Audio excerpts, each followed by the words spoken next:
Don మీడియాకు స్వాగతం. Ration బియ్యం మాఫియాలో అధికారులదే కీలక పాత్ర.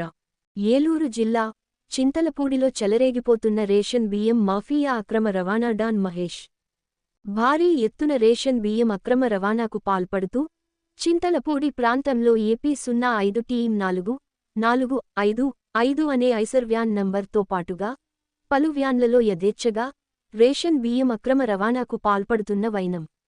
ఏకంగా ఐసర్ వ్యాన్ నంబర్తో సహా రేషన్ లోడ్ ఎక్కడెక్కడ జరుగుతుందో ఫోటోలు విజిలెన్స్ అధికారులకు అందజేసిన స్థానికులు. వివరాలు అందజేసినా స్పందించని అధికారులు తాము ఊళ్ళో లేమని, సీఎం బందోబస్తుకు వెళ్లామని సమాధానమిస్తున్న విజిలెన్స్ అధికారులు. తమ ఆఫీసులో అధికారులు ఎవరూ డ్యూటీలో లేరని, కానిస్టేబుళ్లు మాత్రమే ఉన్నారని పోలీసులకు చెప్పాలని ఉచిత సలహా ఇచ్చిన విజిలెన్స్ అధికారులు.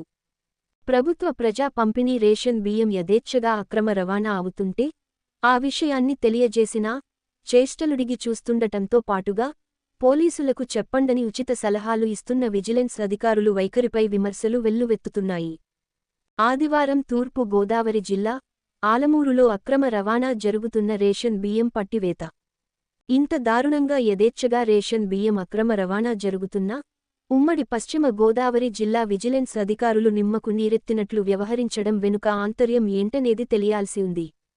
యథేచ్ఛగా అక్రమ రవాణాకు పాల్పడుతున్న మహేష్, అతని అనుచరులపైనా, అతనికి సహకరిస్తున్న అధికారులపైనా చట్టపరమైన చర్యలు తీసుకుని ఈ రేషన్ బియ్యం మాఫియాకు అడ్డుకట్ట వేయాలని పలువురు కోరుతున్నారు.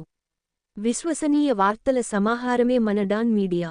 మరిన్ని వార్తల కోసం మన డాన్ మీడియా ఛానల్ను సబ్స్క్రైబ్ చేయండి. మరికొందరితో చేయించండి. ధన్యవాదములు.